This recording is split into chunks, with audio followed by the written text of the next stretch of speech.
going to annihilate. Oh, hey, welcome guys to another episode of Sitting Tall with me, Tony Chamberlain, and my good friend Casey Allen. Woo woo! Today we are here with Lonnie Bissonnette. Did I get that right this time? Did I get it right? You got it right, man. Hey, guys. Thanks for having I me on. like it. And Lonnie, I met through, I think we talked a little bit on Messenger like a while back. I was actually telling Casey about you a little bit, and we kind of lost touch a little bit. But then I started looking at some of your Instagrams, and I was like, you know what? We need to have this guy on our episode. I mean, one of our podcast episodes. And I'm glad to see that you made some time for us today, and thank you for being here. No, I appreciate it, man. All right, cool, man. So let's get to know you a little bit, man. Give me a little bit about your background. Oh, okay. I'm Canadian, so don't hold that against me. Okay. I live around Niagara Falls, Canada area. Born and raised around this area. Moved around a bunch. Moved around the country, and ended up settling back down here with the wife, and ended up having a couple of kids. And a month after my first son was born, I was driving down the road and I heard an advertisement for a skydiving center. And I was like, oh my God, like I got to do this. I wrote down the number, called them up, booked my first jump course the very next weekend. Went out there, did my first jump, and was immediately, like, absolutely fell in love with the sport. I can distinctly remember that during the whole course before you made your first jump, they said, okay, if you want to continue on from here, you can buy one jump for $35 each, or you can buy a 5-jump package for like $125 or something back then. And as soon as I landed, I went back into the office. I was like, yeah, I'll take the 5-jump package for me. Like, sign me up. And and that was it. I was immediately just absolutely in love with the sport, and just jumping as much as I possibly could, which was it was a little difficult because I had a brand new family. My son was only a month old at the time, and the ex-wife now, she wasn't too happy about that I'd taken up this sport. But I tried to juggle both the family life and skydiving for as much as I could, and just tried to do my best to be able to do what I felt I needed to do for my own happiness, plus provide for my family and be there for my family as much as I could. So yeah, trust me, you're not the only one that struggles with things like that, man. Because we always balance our happiness with our family life, and that can be an issue sometimes. It is what it is. But absolutely. I'm glad to hear that things are working out. I did see that you were on a bobsled team. Can you talk a little bit about that with me? Oh, yeah. So, well, actually, maybe we'll back up. Okay. I'd been skydiving for about 4 years at that time, and I walked into a room. I kind of rushed into the office to get some paperwork stuff, and there was a couple of guys in there. We had a small little, like, 12-inch TV with a VC. They were watching base jumping in there because, it was at that point, the sport was fairly taboo, even in the skydiving world, right? You kind of hid it from people, and you hid it from skydivers, and especially from the club, because it was frowned upon. And when I walked in, they didn't have enough time to shut the video off before I caught a glimpse of these guys jumping off of a building in downtown Toronto. And I was like, oh my God, what is that? I got to try that. So a few weeks later, I went out and did my first base jump, which for those that don't know what base jumping is, an acronym, stands for buildings, antenna, like radio towers, span, which is another word for bridges, and earth, tall cliffs. So those are the base, or the 4 objects that we jump off of. And when the ex found out that I started base jumping, after skydiving, then she was like, no, skydiving's okay. Just skydive. I don't want you base jumping. That's too crazy. But again, I found my passion, and, the sport. Absolutely loved it. And, you fast forward probably about 10 years later, I was in a town called Twin Falls, Idaho, and they have a 500-foot bridge there that we were jumping off of. And for my 1100th base jump, I was like, hey, man, we got to do something cool. I had been logging my jumps. I was thinking, like, I'm going to do my 1100th base jump today. So we got to do something cool to remember it. Yeah, that's crazy. Back 1100? 1100 back then, like we're talking 20 years ago, right? Mm. 1100 was a big number. I was the only Canadian that had those kind of numbers. I'd been going hard, and anyway, I screwed up. We were doing a 7-way. We were 7 people simultaneously jumping off of the bridge, Yeah. and at the same time, I was doing wanted to do a quadruple gainer, and I kind of messed up. And when I exited, I knew right away I was flipping too slow to do 4. And if I hadn't been jumping with anybody else, I would have said, you screwed that up. You're only going to do 2 flips and open after that. But because of the way the dive was designed, I was supposed to be the last person to open. So I thought to myself, if I don't do all 4, I'm going to be in that airspace with some other people and potentially entangle with other people, and all of us could be in trouble. So I thought I have to do all 4. And as I was flipping, I knew it was getting low, and I rushed the opening, and my legs hadn't quite finished that last rotation. So when I went to open my parachute, it just came out around my leg. And basically what we call a streamer, it was like a bed sheet up there. There's nothing slowing me down. I hit the water. We figure probably doing about 75, maybe 80 miles an hour when I hit the river. Wow. And from there, that's how I sustained a spinal cord injury. I broke my neck, shattered my femur, collapsed my lungs, all kinds of stuff. And that's what put me in a wheelchair. So, What level are you, if you don't mind me asking? they diagnosed me at the time because, initial diagnosis is how it works, right? Yeah. I was C3 incomplete. I was lucky I got my hands and my arms back like pretty quick. And then I actually got to the point during rehab where I could stand. So I'm an incomplete injury. I can stand up. I can't walk, but I can stand. I can stand up on my legs. So super, super lucky, because initially from the impact, I couldn't move anything but my head. Like I couldn't move my arms. I couldn't even move my shoulders. There was nothing there. Mhm. Super, super lucky that, that stuff came back, right? As you know, it's a world of difference between being a para and a quad, right? And, I consider myself more of a T2, I've recovered to probably about a T2 para, right? So, yeah, so to go back to the bobsled thing, I was part of, you guys are probably familiar with the name Rick Hansen. Rick Hansen was a Canadian paraplegic. He wheeled around the world back in 1987. I think I heard He about actually that. wheeled the circumference of the Earth, 40,000 kilometers, to raise money for spinal cord research and for spinal cord awareness.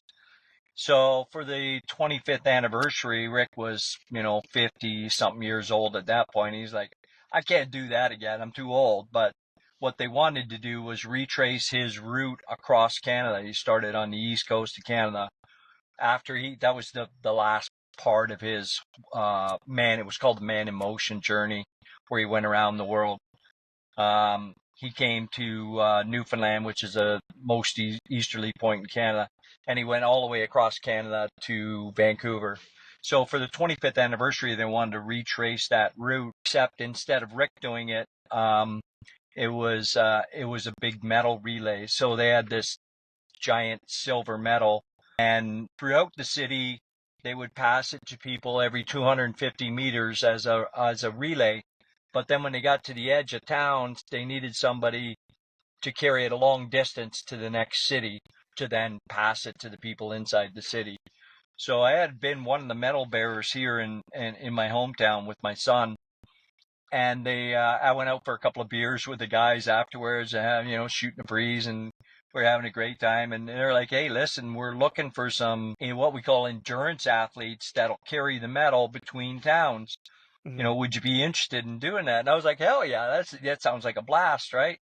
And they said, "Okay, well, we've got 2 sections that we're trying to fill still. One is from Winnipeg, Manitoba to Regina, Saskatchewan, and then Regina to Calgary." So I had said to him, like, "Hey, listen, that'd be great if I had my choice. I'll take Regina to Calgary because my sister and my mom were in Calgary. Be kind of cool to be able to go to Calgary, right?" Yeah. And they said, "Hey, listen, man, you can take whatever you want because we can't fill either one of them because January, February, and in the middle of the winter. So I said, screw it, I'll do them both, right? So it was 1,475 kilometers from Winnipeg to Calgary. And for the metal bearers inside the cities, they had a bus that they would transport people every 250 meters, so they wouldn't have to sit out in the cold waiting for their turn. And inside the bus, they were playing videos of my base jumping and skydiving.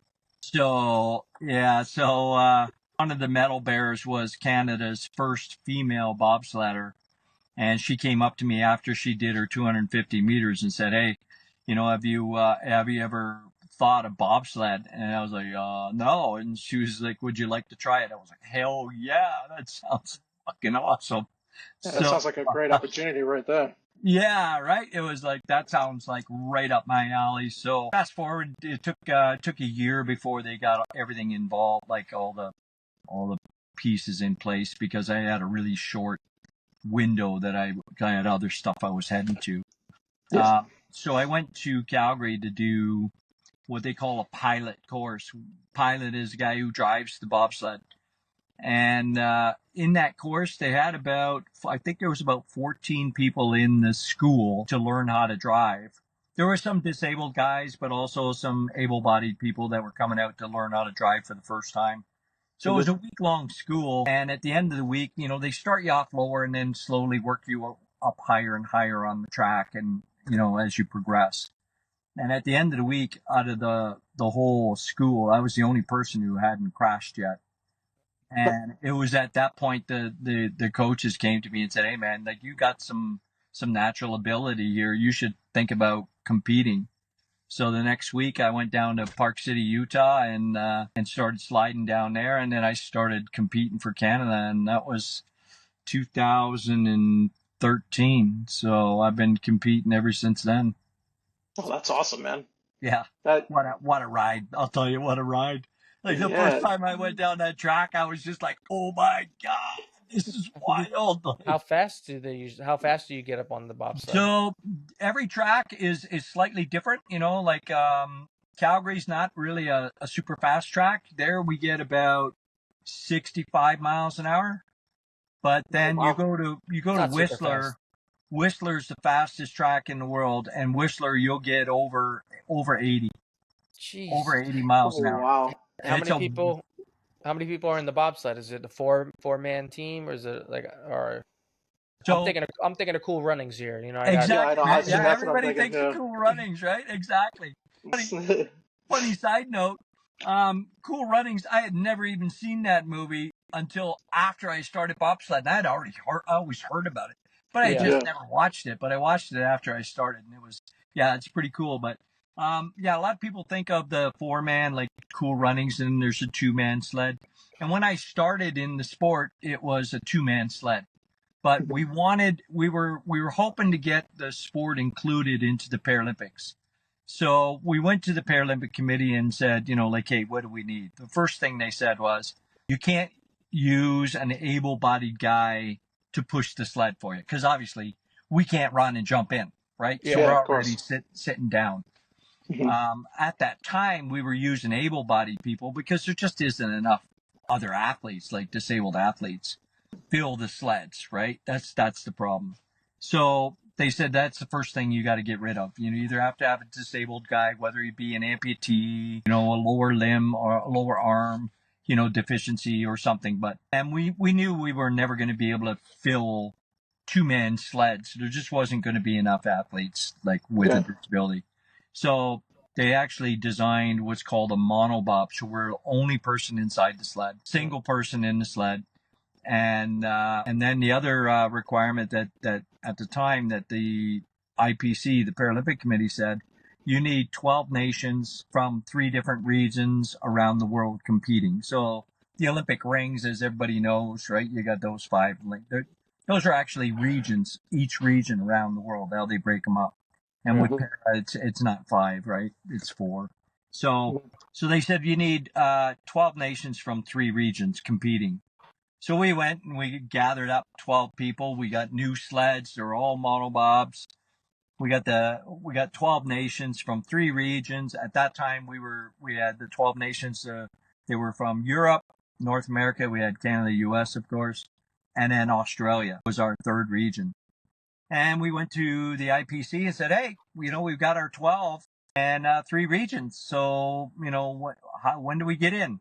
And they're like, "No. You need 12 nations from 3 regions competing for 4 consecutive years." Okay. And we're like, all right. They're pushing back the goalpost a little right. bit. Right. So there we go. We are like, all right, whatever. So for 4 years, we had 12 nations from 3 regions. We had other nations coming in, and then we get to the end of the 4 years, and we're like, hey, where's the dancing girls? Where's the fireworks? We're Yeah. in, right? And they're like, well, no. And we were like, what are you talking about? And they said, well, you need 12 nations. You need the exact same 12 nations from 3 regions competing for 4 consecutive years. And we're like, well, what you didn't say the exact Yeah, they same, weren't. right? So I went back. I was one of the athlete reps. I went back and went through all the race protocols and all the results and everything, because the IPC said, and you guys weren't even close. You only had 9 of the same nations, and I was like, "There's no way. That's not true, right?" Yeah. So I went back and went through all the races, and we had 11 of the same nations for 4 consecutive years. And on year 3, the one nation that was missing was Germany. And on top of that, Germany was actually there. They paid the entry fee for the race. They did all of the qualification rounds. But in bobsled, we have a maximum weight because, a heavier object will go down the track faster, right? So the German coach said to his athlete, listen, you're overweight, so I'm not even going to let you go into the race because you're going to get disqualified. Had that coach let him go in the race and get disqualified, we would have had enough because he would have been in the race. Doesn't matter if you get disqualified or not. Doesn't matter if you crash out, as long as you're actually in the race. And we were like, you gotta be kidding. The technicalities, oh my God. Yeah, like just heart-wrenching. Always the Germans. Damn crowds, right? Is single man bobsled kind of like a skeleton? I know the skeleton is like a one person kind of. So skeleton is different. Skeleton is the one where you lay down head first, like you're laying on a dinner tray, right? Yeah. And then you have luge, which you lay on your back and you steer with your feet. And unfortunately, sitting up. Yeah, bobsled is sitting up. You're in the sled, right? So with skeleton, when we were beginning the whole sport, we actually had skeleton athletes, para athletes for skeleton. The problem was that we couldn't get enough guys out, enough nations out. So that kind of fell by the wayside. Luge, I don't think we'll ever be able to have an actual luge competition because of the leg thing, right? You got to steer with your legs, and you have to push with luge. They push with their hands, so it'd be super, super hard. I'm sure somebody down the road is going to figure out how to do it, but at this point, there's no way, right? Yeah. But we really think that we could get skeleton back if we get accepted into the Paralympics. So we'll fast forward now to this past season. We completed the requirements of the exact same 12 nations for 4 consecutive years. So now we've done the requirements that the IPC has asked for. And during the Paris Paralympics, the IPC committee voted on whether to include us in the next, actually that vote was specifically for 2030. They turned us down for 2026. At the same time as the bid for 2030, we also put in an appeal for 2026 because 26 is in Italy, and the Italian guys are full on. Like, man, you gotta see these guys. They are all pro. They've got the funding. They're really, really good in the way that they treat their athletes. They have their athlete has like a bus, modified bus with a ramp. So the guys are in there. They've got a coach. They've got a handler. They've got a physio guy. They send 4 athletes. Like they're really well taken care of, the Italian guys. And the Italian Paralympic Committee really wants to be the first games to host para bobsled. So they've been backing us on that appeal for 2026. Unfortunately, they did the vote, I guess 2 weeks ago now, but they're not going to announce it until Christmas. Gosh darn it! Just like they just keep twisting the arm, man. It's Oh, like, man. oh my God, just let Like it happen. It's like killing us here. it's like Getting old, right? Like I'm not. I've been in Yeah. this sport Can't bobsled now forever. for 12. This will be 12 years, right? Wow. I'm pushing 60 years old. Like the Italian kid, the one day I was sitting there, we're, at the end of the race, we're all in the finish house and we're looking, and I just happened to look at him a few years ago and I thought, he looks young, right? I hadn't paid attention because he's always got his, when I see him, most times he's got his helmet on. So I looked at him, his name's Flavio. I was like, hey, Flavio, how old are you? And he's like, 18. I'm like, get out of here, you little punk. 18. Oh my 18. I was God. like, you could be my son. And then I started thinking about it. I was like, wait a minute. I said, you could actually be my grandson. Beat it. Like, I'm Get getting too old for this stuff. Does it have an age range, like when you have to No. like compete in like stuff? No? Yeah, I think you got to be, youth games is up until you're 18 or 20. But yeah, once you're 18, you can sign legal waivers, and as long as you can stick around and hang around in the sport and still produce, results, they don't care how old you are. They don't care. Whatever. Yeah, I don't think there is an age, because I know they got like 14-year-olds in the Olympics and 16-year-olds running track. So I feel like the age, as long as you like meet the requirements for the time trials and all that kind of jazz, I feel like you can get in. Yeah, the thing is the tracks have a minimum age for you to be able to learn how to drive.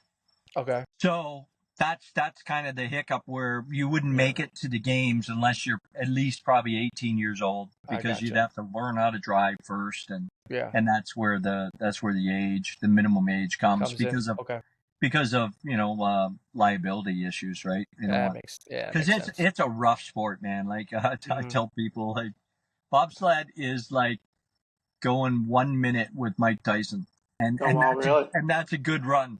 That's not a good crash, man. That's a good run. It is so rough, and the G forces, the corners, the transitions, it really beats the snot out of you, man. It's not a sport for softies, Yeah, you're not just going sleigh riding here. You're actually, you're putting in work. Oh yeah, you're putting in that work, man. Serious work, man. So. Yeah, you don't know it until like you're actually, because like when people see things like that, they're like, oh, okay, he's just sitting in a bobsled going down a hill.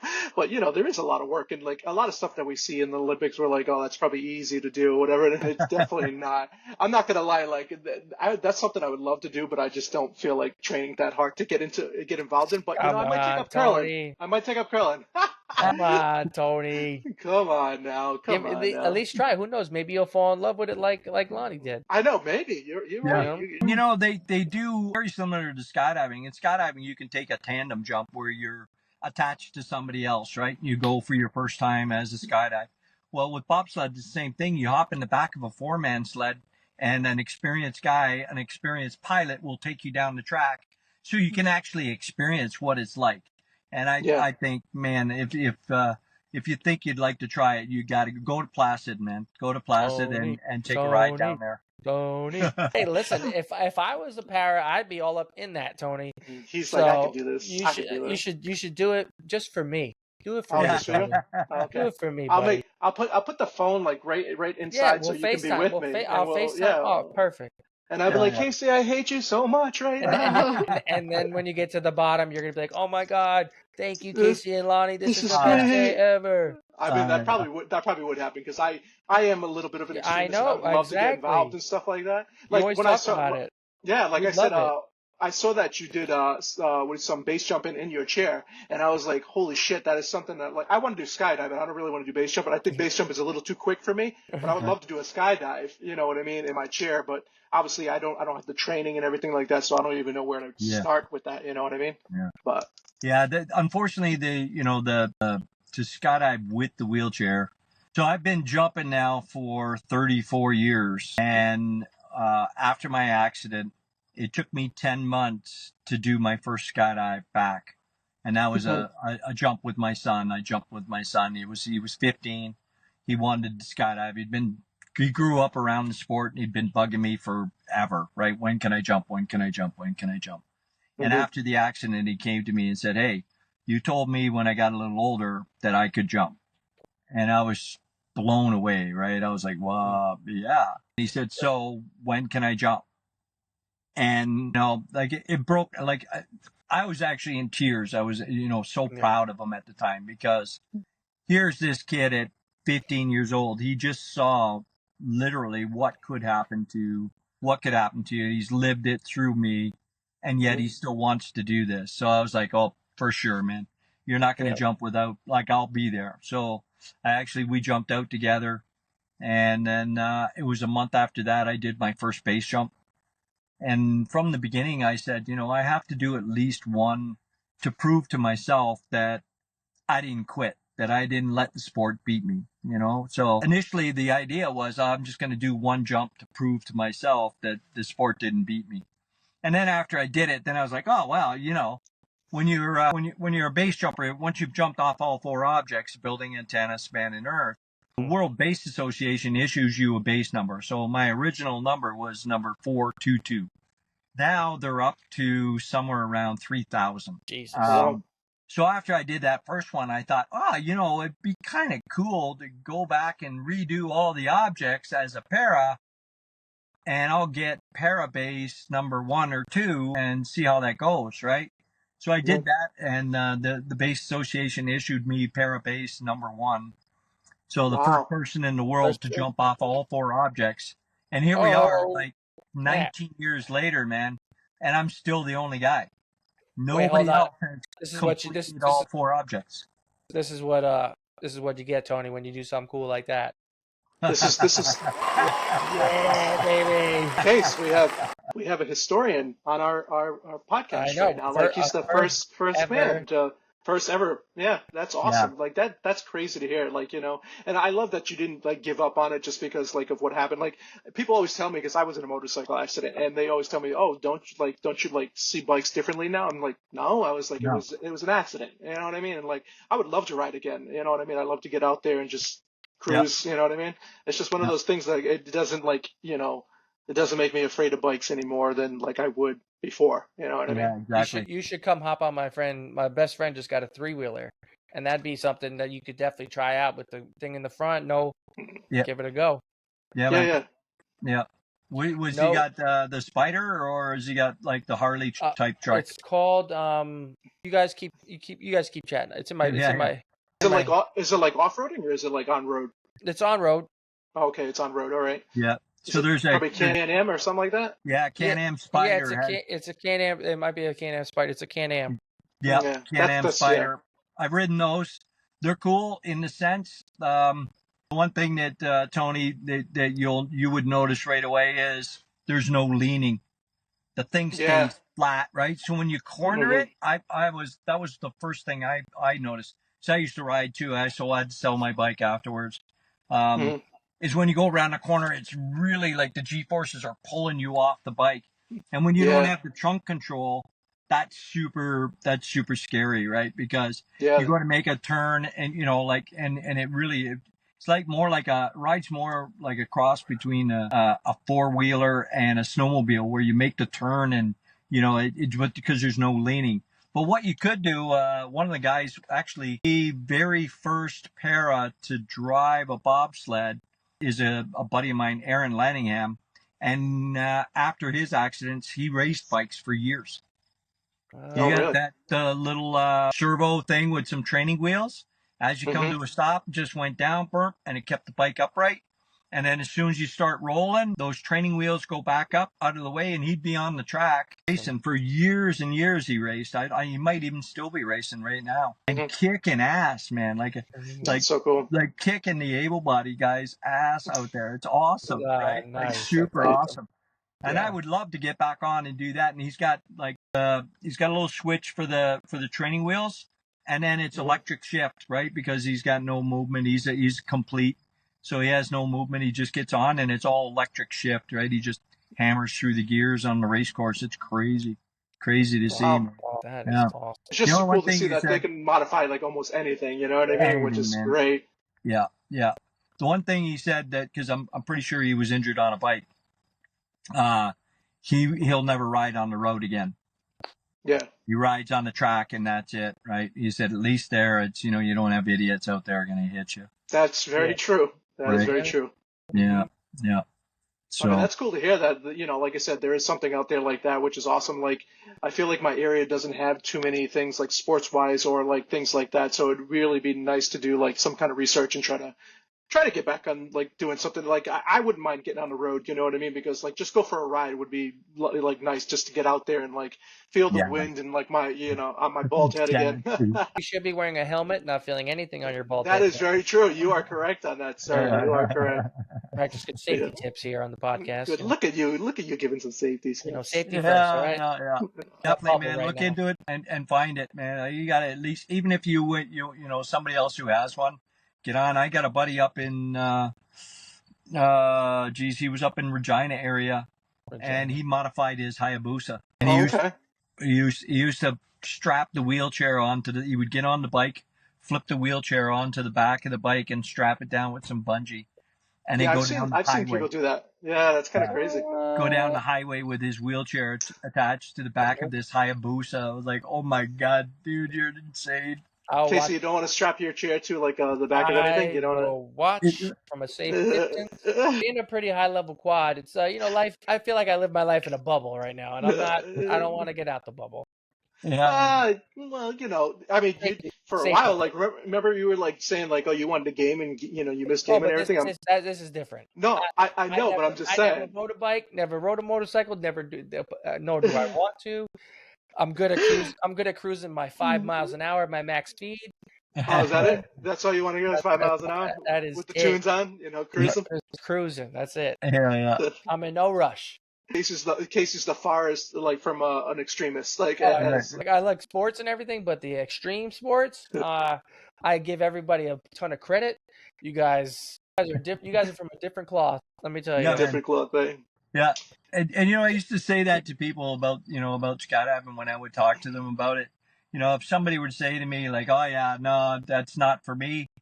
Absolutely. Like if it's not for you, totally. I don't look at anybody any differently. It's not for you. It's not for you. It's absolutely, it's not for everybody. But the people who have always said, you know, hey, I think I'd like to try that one time. Then I'd be like, oh, you absolutely have to. If you thought you'd like to do it, you got to do it. You just have to do it, right? At least once. But if you're that type of person who's like, absolutely no way, I like my feet on the ground. No, then there that's is cool, one thing. right? There is one thing that I want to do that I was gonna do a couple years ago, but I ended up it was just too long of a flight. In Utah, there's a company, I forgot what it's called, but they take like people paraplegics, like what's that thing called? Paragliding. Paraglide. I was going to ask about that. I was going to say, have you ever done paraglide? That's in Utah. They have that. Yeah. Oh my God. Yeah, I want to do that. They actually have paragliding in New Hampshire too, and it's not that far away, sir. So like, you should look into that. Yeah, no, that's something I wanted to do. Not New Hampshire, myself. bro. New Hampshire's not far, bro. I don't want to hear it. What do you mean, no? If I'm gonna do it, Utah, look at that landscape, that beautiful scenery. So you're saying New Hampshire doesn't have beautiful landscape? Is that what you're saying, sir? It doesn't really have like the mountains that I've been looking, not the ones that I see. Listen, in Utah. sir, you haven't been to New Hampshire then, my friend, because they have some beautiful landscapes in New Hampshire. Yeah, it's called Project Airtime. If you want to look it up. Yes, Project Airtime. That's with Chris Santacroce started that up. He was a skydiver base jumper with he was either with Red Bull. Yeah, I think it was with Red Bull or Go Fast, but super cool guy. Like they call him Santa. Yeah, he's a super cool guy, and you don't have to pay either. It's all free. Yeah, it's a nonprofit that he organized it, and a good buddy of mine actually who went through that, Joe Stone. He's done a ton of paragliding. I know Joe Stone. Yeah. Like Joe's an awesome dude. He's that's super strong name. Yeah, Joe man. Stone. Absolutely. And like the stuff he's done for accessibility through the national park system for for hand cycles and for all the paths and stuff. Like the work he's done is absolutely insane. Like Yeah. Joe's a legend, man. He's a rock star for sure. I That's tried to awesome. get him into in bobsled the one time he came to Park City when we were racing. I tried to like, hey, come on, Joe, come on. He's like, nah, I like the paragliding, dude. I'm gonna stick with that. I'm like, all right, that's cool. You got Okay. your And niche, actually, right? we talked a bunch of times about flying together, but it's just we've never gotten together to fly, right? So Do they do that year round, or is it like, do they have specific times that you have to go and like maybe do that kind of stuff? I'm pretty sure they do it all like year round because the name of the hill escapes me right now near Salt Lake. You know, it's you can fly there pretty much all year round, right? Yeah, And yeah. it's the accessibility is super easy. They've got Right. they got donations and have a specifically made trike that you sit in. Yeah. Are you talking about Project Airtime? Yeah, Yeah. airtime. Yeah, Yeah, I think it's Draper, Utah, I believe. Draper. Yeah, It's okay. like Yeah, 20 minutes outside of Salt Lake. right. Yeah. Yeah. So, Point of the Mountain. The hill is called Point of the Mountain. Yeah, it's beautiful. But yeah, like the equipment they have is been tested and refined over the years. It's super cool stuff, right? Yeah. When I did my paragliding, we didn't have that. I just strapped shit to my chair, and I was in Spain, and I was like, let's Just go for it, strap it and guys. hold on. Yeah, let's just go for it, right?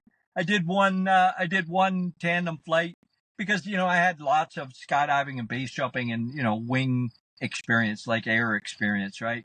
So the guy says, all right, we'll do one flight as a tandem, and I'll give you the controls and see if you can fly the wing, as they call it in paragliding. We call it a canopy in skydiving. So we got up and we flew around. I flew around a bunch, and I was like, all right, yeah, I think I got the hang of it. He was like, yeah, let's go. So then the next thing you knew, we just strapped the chair to the harness, and he just pushed me off the edge of the mountain, and off I went, flew around. Oh my Right? So, God. Wow, yeah. man. I love it. I love it. And then we did a few flights, and then I was like, what would be really cool is if I could jump out of the And paraglider with my wheelchair. So we came up with a system where it was hanging from him on the tandem, and then we just cut it away, and I dropped, and then just opened up my base rig Nope. and my and just jumped out of the paraglider. It was like cool. I love Casey's reaction. Nope, I'm all set. Thank you. Nope. Very too funny. Yeah, Oh, actually, I have one more question for you too, because I wrote down some of the things I wanted to ask you. I did see that you went scuba diving also, and that is on my bucket list also, man. Like, where did you go to do that? Where did you go do scuba diving? In Australia on the Great Barrier Reef. Oh man. Yeah, Oh. actually, I got my certificate. I had done a bunch of dives before my accident, and just never got around to getting my certification. I just kept playing like, oh, whatever, I'll just dive. And so when I was in Australia, I was like, all right, well, we had 4 days out on the reef. We were living on the boat, so we did day dives and night dives. And I was like, okay, well, I'm here this long. I might as well get my certification. So I got certified while I was there in Australia on the Great Barrier Reef, and it was That's amazing. absolutely amazing. We were diving with the sharks, just some reef sharks. But the night dives were like the coolest thing ever, man. You can't see, right? They give you a little underwater flashlight. I'm gonna take Casey's advice on this. Like, nope, no thanks. No night dives for me. Nope. You just said something about sharks and Yeah. And that was it. That's it. He's out. He's like, all right, checked out. Thank you very much. No sharks for me. I'll scuba in a nice safe pool, maybe. Sick. Maybe a part of the world where there are no sharks. Right. But yeah, the night dives were super cool because you can't really see much, right? So you got a flashlight and you're just going around, and the sharks are attracted to the light. So all of a sudden they come out of nowhere, and the first thing you see is their eyes, and they're like a fluorescent green, like like a glow stick kind of green. Like a cat almost? No, cats are more like, no, I mean like super fluorescent green, like brighter like than a glow cat. stick? Yeah, like a glow stick. It's crazy, right? And like, wow. oh, and I had one come like right up to me and then turn away, and I tried to reach out just to kind of touch it, because I wanted to see what the skin felt like. but he was about 6 inches too far out of my reach. And because I don't have my legs to kick me forward, I couldn't move forward to get him. I just reached out as far as I could and couldn't touch him. So I can tell you what it actually, feels like. It feels terrible, Lonnie. It feels I'll let you know right now. It's not a good feeling.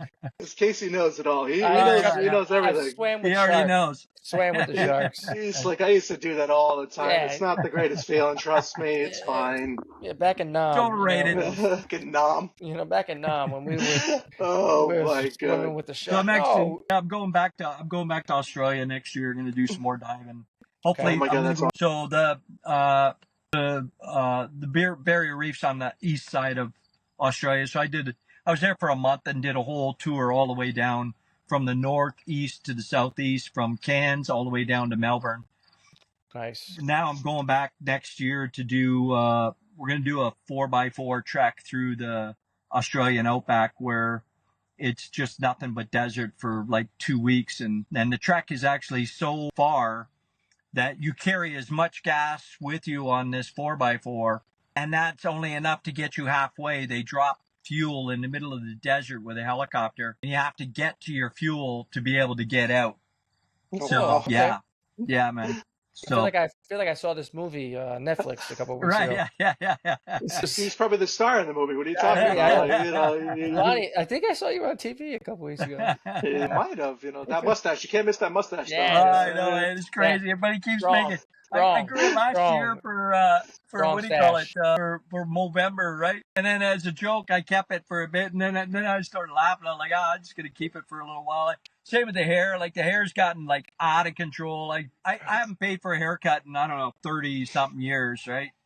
I just let it go until it drives me crazy, and then I got a set of clippers at home, and I just buzz it down to nothing, and then just start again, right? And wait till it drives me crazy, and it's not quite at that point yet where it's driving me nuts. So it's still fairly long. Everybody's making fun of me. And like, whatever. What do I care, right?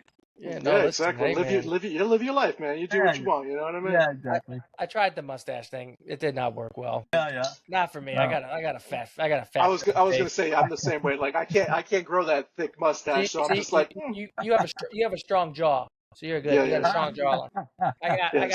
I got a little chubby cheeks. It's not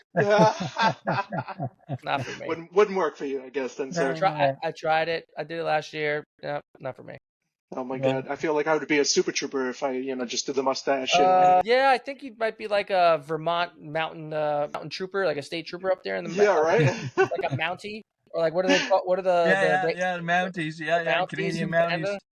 Yeah. Oh my God! I can picture that. It's a boot time to shave your beard, Tony. It's a boot time. It's boot time. Oh my God.